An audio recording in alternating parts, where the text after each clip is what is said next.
घोटकी वेझो मुबैना तौर नारी अगवा थियण ख़िलाफ़ वारसनि पारां एहतजाजी मुज़ाहिरो कयो वियो।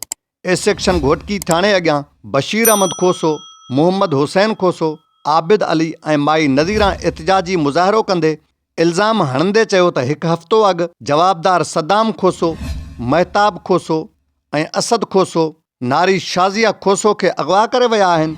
मथे ॼाणायल जवाबदारनि ख़िलाफ़ ए सेक्शन घोटकी थाणे ते केस बि दाख़िल थियल आहे, पर पुलिस हिकु हफ़्तो गुज़रण बावजूदि नारी खे बाज़ियाब नाहे कराए सघी ऐं नई जवाबदार गिरफ़्तार कया विया आहिनि।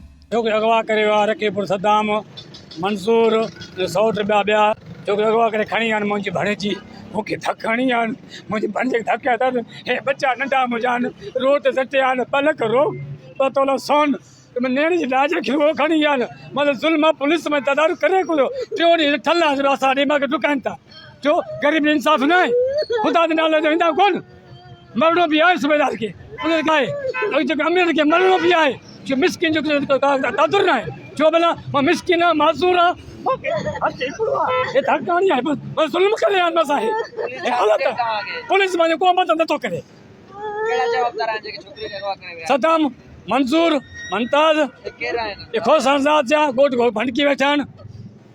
धक हणी मुंहिंजे भाउ खे, मुंहिंजी भेण खे हे रोड बाईपास ते हलिया विया आहिनि, हथ हुननि जे मथां। मां मिसकिन वञा करे मुंहिंजे तदारु न थियो, मां पाण ते पेट्रोल हारे SP जे ऑफिस अॻु पाण खे साड़ींदुमि।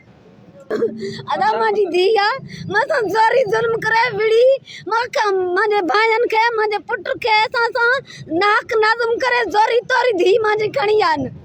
तव्हां खोसा खणी आहिनि, सद्दाम, मंसूर ॿिया आहिनि, मन सुञाणे सदा आहिनि, ज़ैफ़ा माण्हू आहे। एतिरी मदद कोई बि न करे थो, कोई बि न करे थो, कोई बि न करे थो। अॼुकल्ह मुंहिंजा नंढड़ा बच्चा आहिनि, 2 ॿार, मां इहे काॾे कयां?